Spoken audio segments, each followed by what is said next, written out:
Alliance Assurance, partenaire de l'invité du direct. Alliance Assurance, avançons en toute confiance.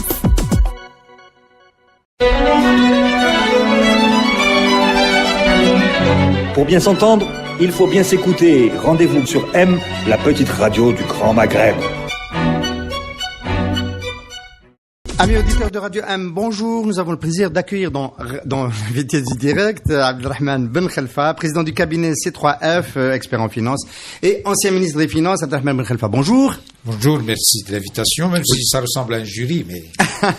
Merci d'être descendu à la place Odin chez nous à Radio M par cette belle journée de manifestation des étudiants à Alger Centre, où il fait toujours beau et où le pays vibre toujours. Et nous avons le plaisir d'être à proximité de ce théâtre de l'histoire. Nous allons l'histoire en parler en partie sous l'angle économique, évidemment. Là, il y a eu une polémique autour du financement non conventionnel cette semaine, qui a été déclenchée par une note de la Banque d'Algérie, inventée par la presse, notamment par Maghreb Émergent. Une note qui fait savoir que la Banque d'Algérie n'était pas d'accord avec ce procédé de financement. On rappelle que ce procédé a débouché en à peu près une année entre l'automne 2017 et l'automne 2018 à l'impression de 6555 milliards de dinars de papier, donc pour financer l'économie de manière non conventionnelle. Alors, ma question, c'est la première question, c'est est-ce que la Banque d'Algérie peut aujourd'hui dire qu'elle n'était pas d'accord, c'est ce qui est dit dans cette note, avec ce procédé alors qu'elle l'a exécuté? Merci de l'invitation. C'est une belle journée, d'autant plus qu'on teste notre citoyenneté. Vous savez que ce matin, tout le quartier est bouclé d'étudiants, c'est bien.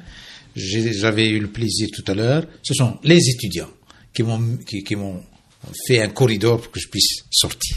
Ça, c'est une marque importante. Ça me touche. Je les remercie du reste.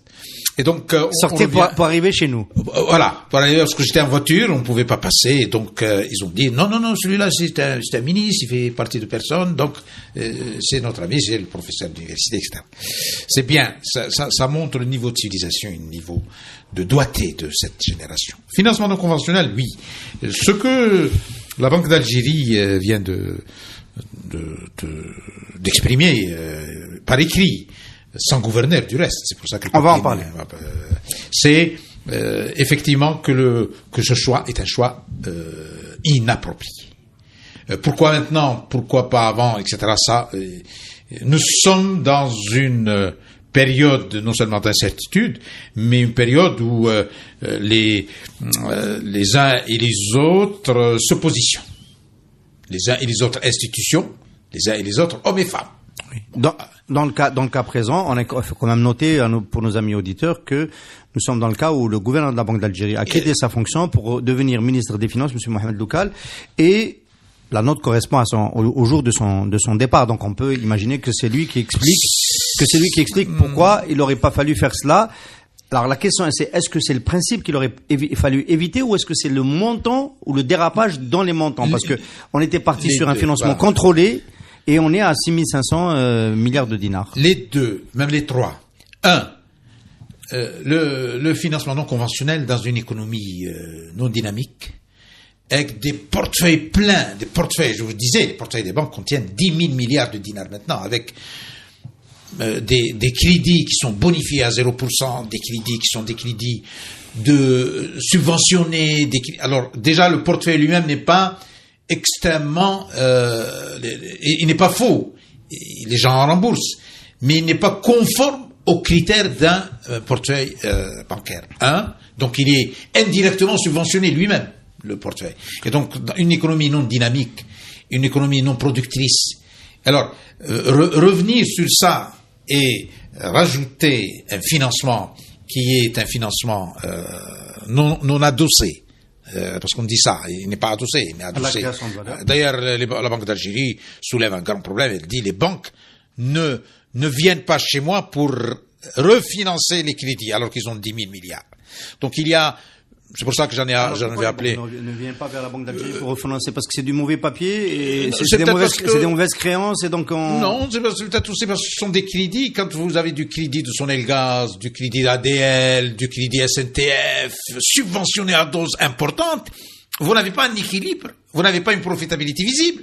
C'est pour ça que je voulais à tout prix moi faire du ciblage de subventions. On peut expliquer, pour ne pas rester dans un brouillard technique par rapport à nos amis auditeurs, on veut élargir un petit peu l'audience de la compréhension, des crédits engagés avec Sonelgaz, avec la SNTF, etc., avec des taux bonifiés importants. Ça veut dire que les banques prêtent à des taux très bas, qui sont très en dessous du taux de l'inflation. De l'inflation. Donc, non seulement on va dire, elles font des crédits à perte. À perte. Et à charge pour le trésor public de compenser. Un. Et deux, ils vendent à perte. La Sonelgaz achète, fabrique à 18, مثلا, et elle vend, parce qu'elle est obligée de vendre, vend à 5. La Sonatrach vend son baril de pétrole à l'extérieur à 70 aujourd'hui, et elle le vend ici à 13. D'accord. Les subventions faussent toutes. D'accord. Alors donc, et ça retentit sur les bilans, sur les bilans des banques, finalement. Non, les bilans peut-être qui font valoir, qui font apparaître, les bilans des banques font apparaître les taux réels. Parce que si le crédit coûte 6, il donne 2 et l'État lui donne 4. Mais l'État lui-même dans la situation où le Trésor ne lui donne pas ça. Et donc vous avez c'est pour ça que j'ai dit moi à un moment donné, il faut un retour à la valeur, parce que le mécanisme lui-même est un peu faussé. Et le problème, c'est que ce n'est pas du crédit qui a été mis dans les poches, non. C'est du crédit distribué avec des subventions très fortes de bout en bout, bonifié, qui fait que le financement est à la base un financement presque un financement subventionné. Donc, si on avait inclus cette précarité du système, peut-être qu'on n'aurait pas pensé à ajouter du quantitative easing, parce qu'il y a eu la réponse de dire on fait du quantitative easing sur une plateforme qui déjà n'est pas en mesure qui est déjà de dynamisme. Tout à fait. Et non seulement qui n'est pas en mesure de suivre. Et puis troisième chose importante, c'est qu'on a bougé l'article 45 sans limite. Oui, on a enlevé les règles prudentielles. On a enlevé 2 verrous. On a mis 5 ans. C'est beaucoup trop. Alors que c'était un an avant. C'était 1 an. Et c'était 25% des recettes fiscales ordinaires. Et on a mis sans limite. Et c'est pour ça qu'on est arrivé à 6 000. Vous savez, c'est 2 fois les recettes ordinaires annuelles. Oui. Et donc, il y a une responsabilité institutionnelle. Abdelrahman Ben Khelfa, question directe. Au moment où on a décidé ça, on savait que ça allait se passer comme ça. On s'en doutait un petit peu.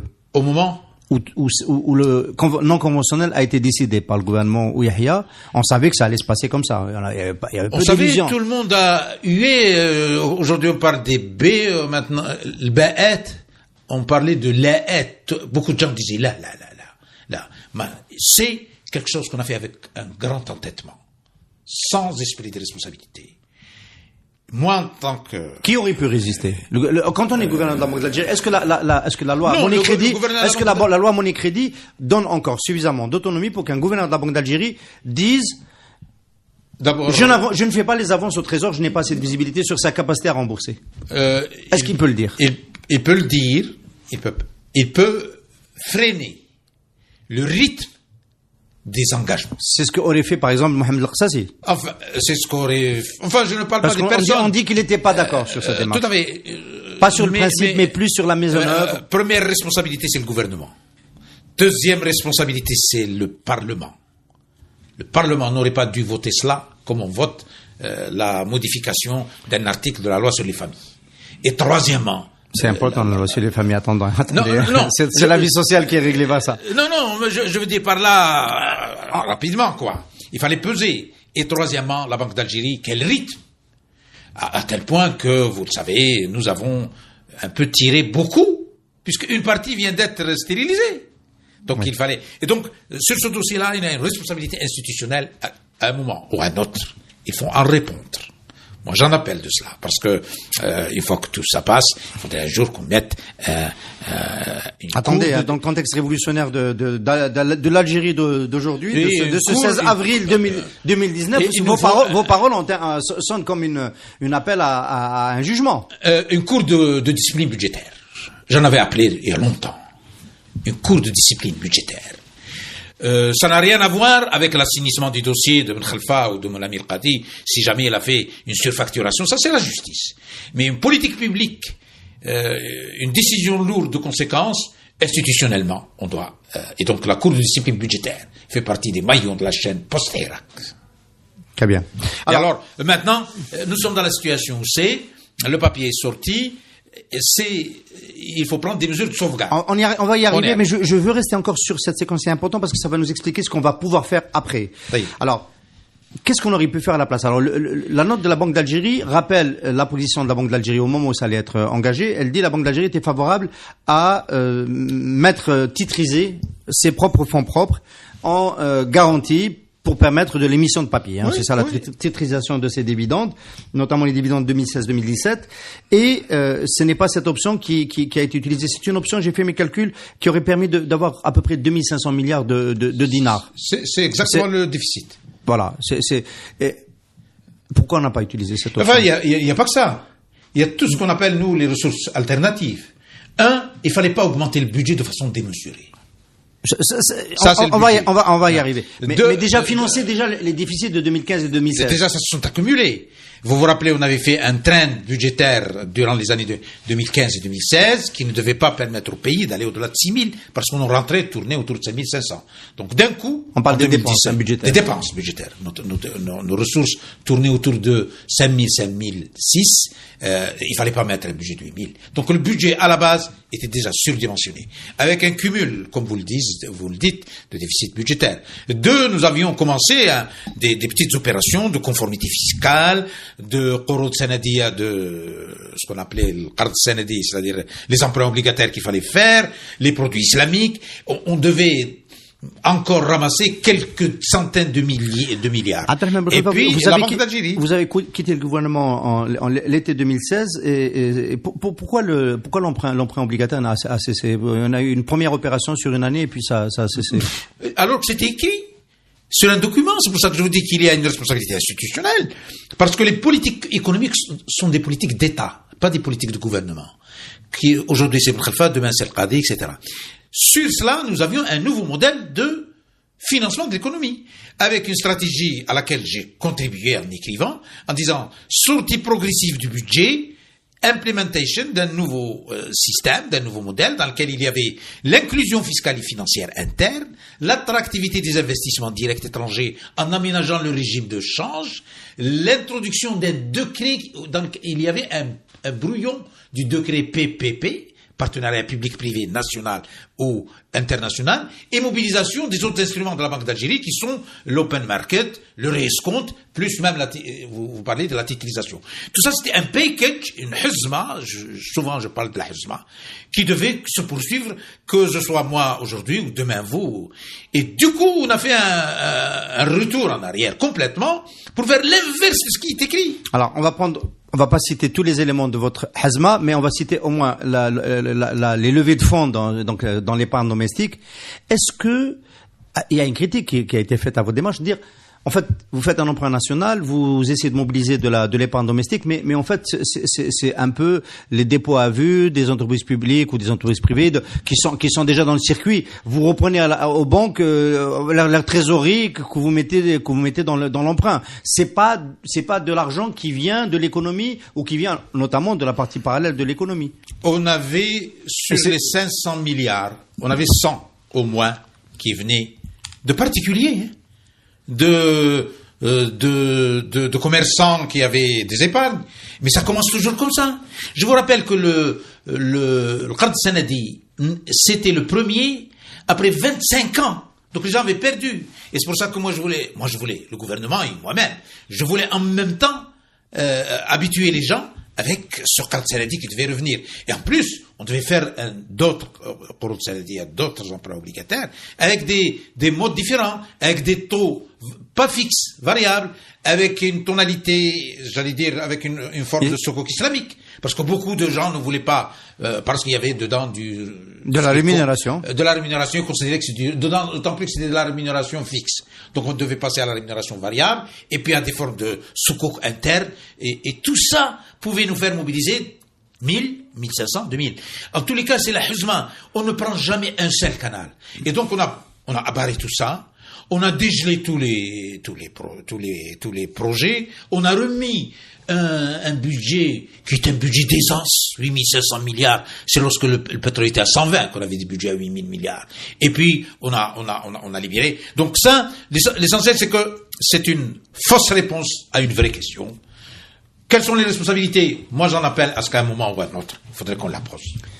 La Cour des comptes devrait mettre un, et puis la Cour de discipline budgétaire devrait un jour en parler aux responsables. Mais maintenant, il faut prendre des mesures de sauvegarde. Alors, la Cour de discipline budgétaire, on peut vous rétorquer que la baisse du budget 2016 était trop importante. C'était le dernier budget, je crois, du gouvernement Sellal. Effectivement. Qu'elle était trop importante, qu'elle avait provoqué des impayés chez les entreprises du secteur public. Le choc réduction des décaissements sur le budget d'équipement avait été trop important et risquait de provoquer une récession. On a entendu cette critique. Oui, mais il y a toujours une récession pendant 8 mois, 12 mois, mais en même temps, on avait demandé à aménager le 51-49, revoir les règles de l'investissement, 2, reprendre réguler les marchés, 3, inclure l'informel, et on avait commencé à parler avec l'informel fiscalement, etc. Et donc, en même temps, pousser le budget à un niveau acceptable, mais en même temps, réguler, pas pousser. Au contraire, pousser, réduire. Ça va vers le haut. Non, réduire. Une consolidation budgétaire, une contraction. Et cesser des subventions à tout vent. Je vous rappelle, c'est Kadif, vous étiez avec moi, avant d'être ministre, durant le ministre et maintenant. Enfin, j'étais journaliste à mon poste, attendez qu'il faut pas qu'il y ait de confusion, là. Non, vous étiez avec moi de l'autre côté de la table, comme ça. Voilà. Mais c'est avec plaisir que je viens toujours. Nous avons cette année 2000 milliards de dinars en subventions directes. J'avais mis en place, le gouvernement dans le temps, on avait réfléchi au ciblage qui devait nous faire gagner 1500. Parce que les pauvres à qui on allait donner des chèques n'étaient que 9 millions d'Algériens. Maintenant, nous sommes tous pauvres.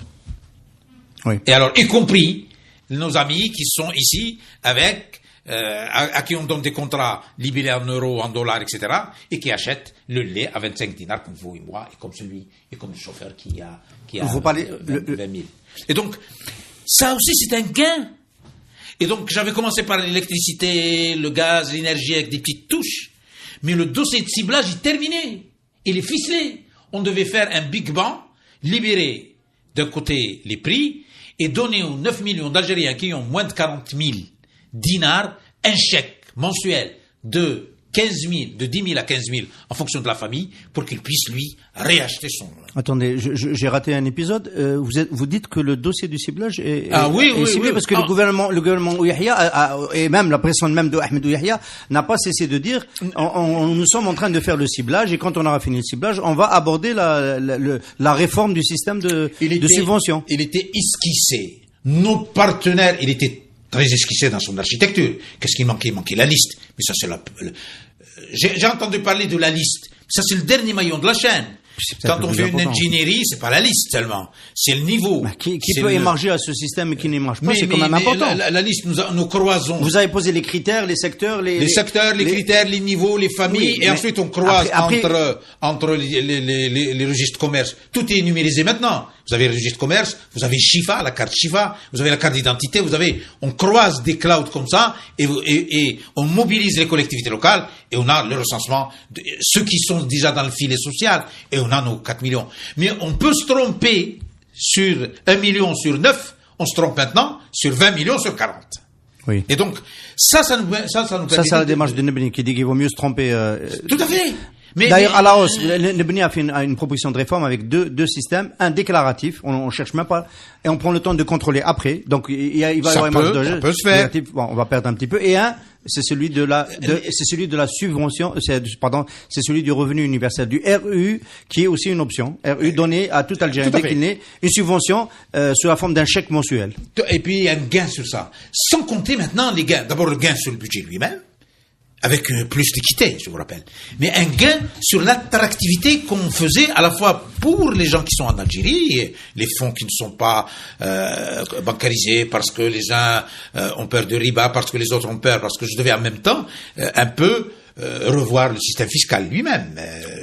Abdelrahman Ben Khelfa, si cette orientation de réforme finalement que vous avez défendue quand vous étiez ministre des Finances durant une année jusqu'à l'été 2016 n'a pas été poursuivie, est-ce que vous diriez que c'était parce que finalement il y avait un agenda politique, qu'il fallait pas engager des réformes qui pouvaient être dans un premier temps impopulaires? Tout à fait. Et qui risquaient donc de rendre compliquée la réélection de M. Bouteflika? Je pense Est-ce que c'était pas ça finalement? Ça s'est joué au niveau de la volonté politique? Non, je pense que le risque social était amplifié. Exagéré. 2, la communication institutionnelle ne pouvait pas aborder les choses avec vérité. Moi, je disais, il faut qu'il y ait un retour de vérité. Il faut la vérité économique. On peut pas produire à 20 et vendre à 10. Et les gens à qui on fait ça, on dit, monsieur, on vous vend à 10. Mais c'est pas perpétuel. Il y avait un langage de vérité. Nos variables économiques eux-mêmes, les rapports n'étaient pas aussi précis. Et enfin, il y avait effectivement une volonté de ne pas aborder les dossiers structurels. On les reportait.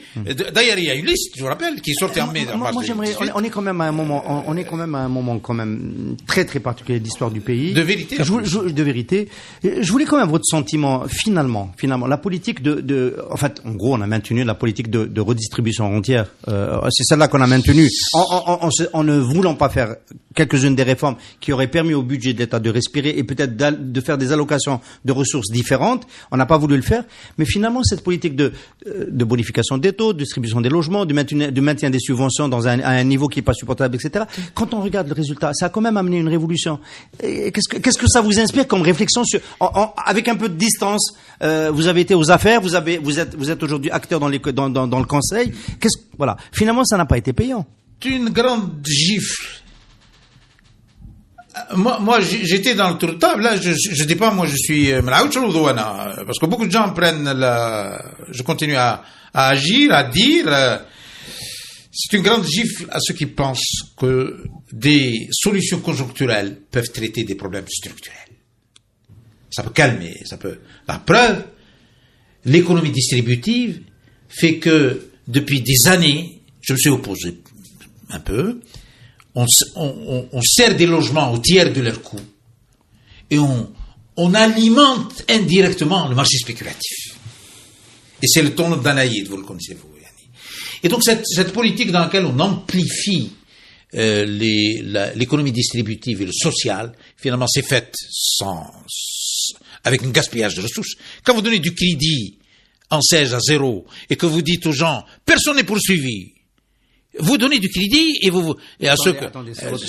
C'est votre Premier ministre qui le disait, vous étiez en fonction, hein. C'est M. Sendal qui le disait. Non, c'était davantage durant cette période-là.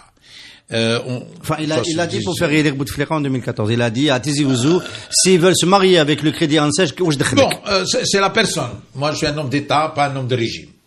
Et la preuve, je suis resté 12 mois. C'est très peu pour je regrette de ne pas avoir pu aller jusqu'au bout, mais heureusement, parce que sinon il y a des choses qui seraient contraires à ma conscience.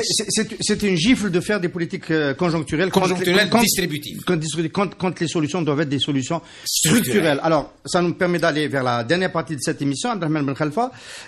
On est dans un contexte particulier dans lequel il va falloir restaurer la confiance, il va falloir à un moment donné, parce que la transition politique ne va pas le permettre tout de suite, reprendre des mesures économiques fortes. Mais en attendant, vous évoquez des mesures de sauvegarde. Oui, yes.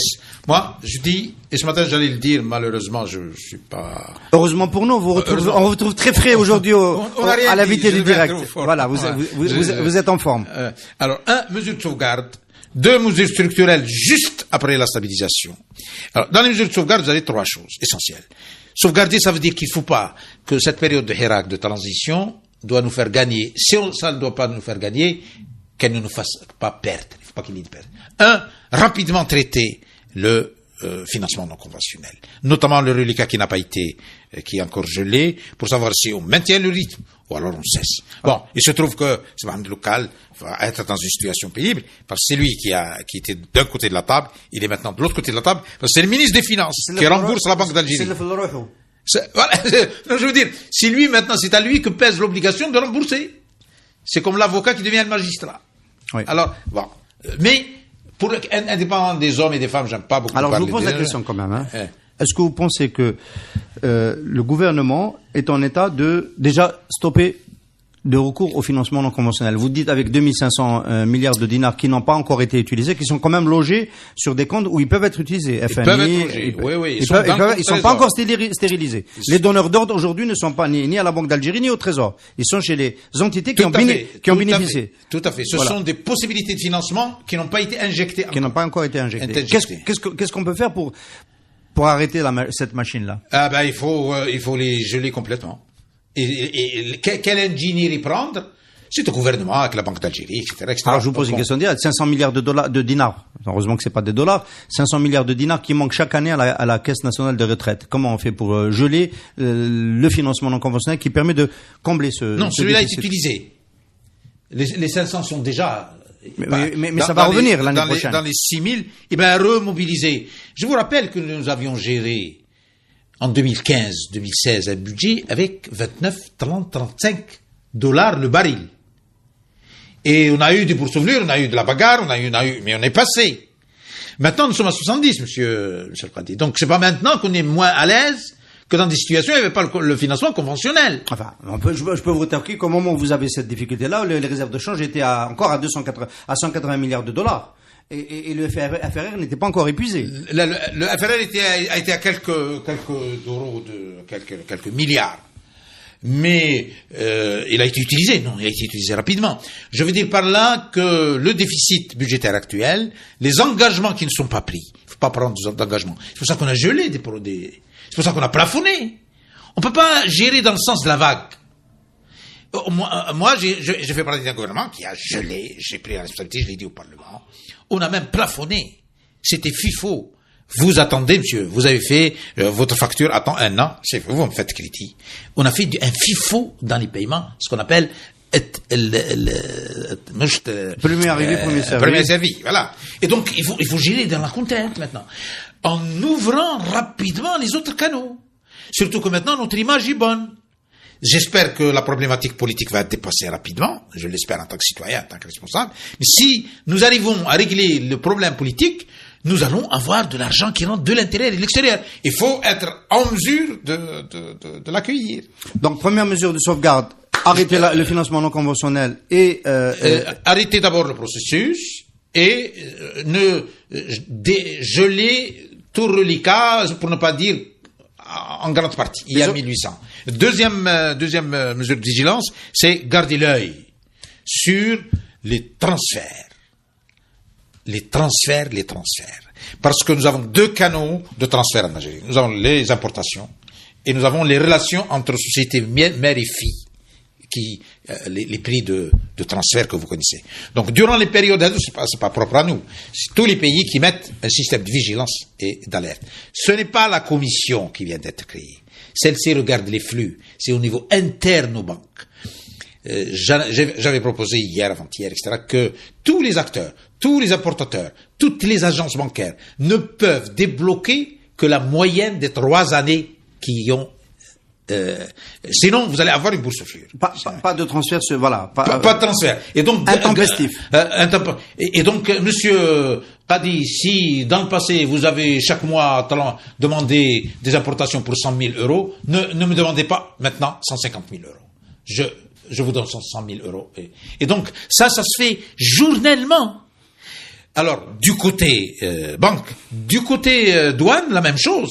Du côté douane aussi, il faut un état d'exception économique, à peu près, qui fait que si vous regardiez une fois, maintenant il faut regarder 4 fois, 5 fois. Il faut mettre des brigades de nuit. Il faut donc la vigilance sur les transferts. Et troisième chose dans la vigilance, ça fait partie de la vigilance, c'est la communication institutionnelle. Je suis navré, mes amis banquiers, et surtout la Banque d'Algérie, et surtout l'Association des banques, doivent rassurer les gens, tranquilliser les gens.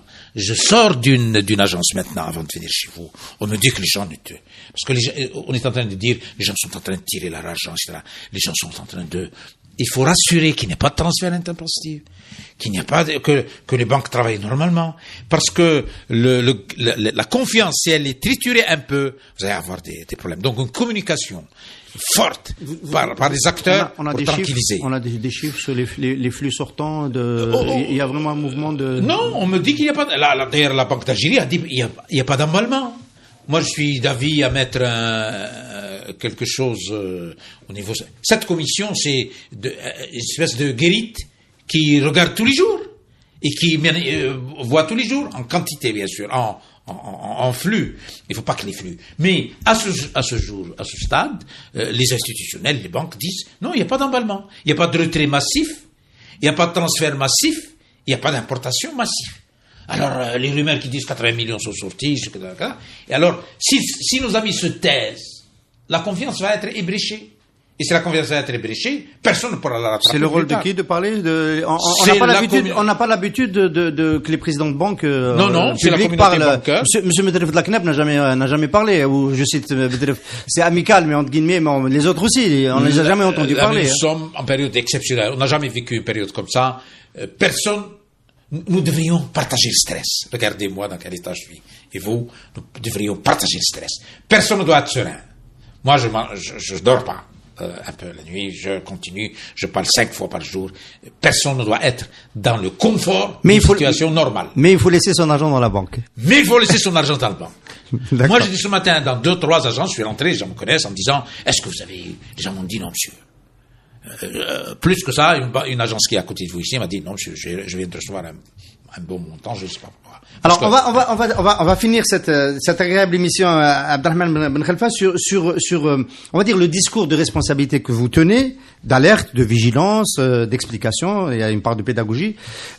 Est-ce qu'on peut le tenir dans un contexte révolutionnaire comme ça? Parce qu'il y a une partie qui signifie quand même qu'on va devoir serrer la ceinture. On est dans un contexte, c'est pas tout à fait le contexte d'après octobre 88, où on était très vite en défaut de paiement. Voilà, il a fallu rapidement faire de l'autoréforme et se retrouver en défaut de paiement. Les prochains gouvernements, ceux qui vont ceux qui vont lancer la Deuxième République, ce qu'on souhaite à notre pays, vont quand même faire face à une situation compliquée. Compliquée, pas sur les genoux. Je vous le disais à l'entrée, par rapport à tous les pays qui ont connu les transitions, aussi bien des pays en Amérique latine, aussi bien des pays en Afrique, dans le monde arabe, à côté de nous, après, plus loin que nous, tous les pays qui ont fait une transition sont partis sur les genoux, avec 1 mois, 2 mois, 3 mois avec un niveau d'endettement très fort. 2 mois, 3 mois de capacité d'importation. De capacité d'importation. Nous ne partons pas comme ça. Nous avons à peine 60%, je pense, du PIB qui est un endettement. Et encore, il y a une partie qui a pesé. C'est moi qui ai pris la responsabilité parce que c'était le Ard Senadi qui a gonflé un peu l'endettement. Mais tant mieux, c'est un endettement sain. Nous avons quand même 2 mois. Enfin, c'est un endettement sain, mais on a vu que une partie des financements non conventionnels allait servir à rembourser cet emprunt. Ça ne devait pas. Ça ne devait pas, parce qu'on devait canaliser une partie de l'emprunt obligataire pour qu'il n'aille que vers les projets à rendement. Oui. Mais le ferroviaire, les ports, les choses comme ça. Mais en même temps, débloquer les services publics pour que quelqu'un demain qui investisse dans l'épuration de l'eau soit payé au taux de l'opération des eaux, pas subventionné. Vous savez ce que ça nous coûte l'eau dessalée. Donc l'Algérie entame sa transition. Pas à genoux. Pas à genoux, mais complexe. Parce que nous avons des habitudes de gens qui ne sont pas les habitudes des gens ailleurs. Nous avons un rythme de consommation important. Et donc nous avons quand même un petit répit. Mais nous avons des dossiers dogmatiques qui sont bloqués. Il y en a 15, je peux vous les donner un jour, qui sont étudiés. Je parle du régime de change, je parle de l'attractivité, je parle de la gestion des exportations. Il y a beaucoup de dossiers qui sont finis. Il faut une étincelle politique. Donc, nous partons pas sur les genoux, mais nous partons avec des dossiers complexes. Et les autorités qui viennent, s'ils n'ont pas la légitimité nécessaire, ne peuvent pas le faire. C'est pour ça qu'il faut régler le problème de légitimité rapidement. Les autorités qui viennent, quand même, on a commencé avec la Banque d'Algérie, on va finir avec la Banque d'Algérie. Il n'y a pas de gouverneur à la tête de la Banque d'Algérie. Ça, c'est une faille importante. Moi, j'en appelle de tous mes voeux pour que le Conseil constitutionnel, son président vient de partir, vous me l'avez dit, le Conseil d'État puisse émettre une fatwa rapidement pour permettre aux autorités existantes de nommer un gouverneur. Parce que dans les transitions, le gouvernement gère les affaires courantes. Mais la pérennité de l'État, c'est la Banque d'Algérie. À commencer par la gestion de ce grand problème de convention. Donc, je souhaite qu'un gouverneur soit installé. Même si on va ébrécher un peu le formalisme juridique, mais il faut mettre un homme à la tête de la Banque d'Algérie. Abdelrahman Ben Khalfa, merci beaucoup d'avoir été notre invité. Merci. Inch'Allah khair. Amen. Alliance Assurance, partenaire de l'invité du direct. Alliance Assurance, avançons en toute confiance.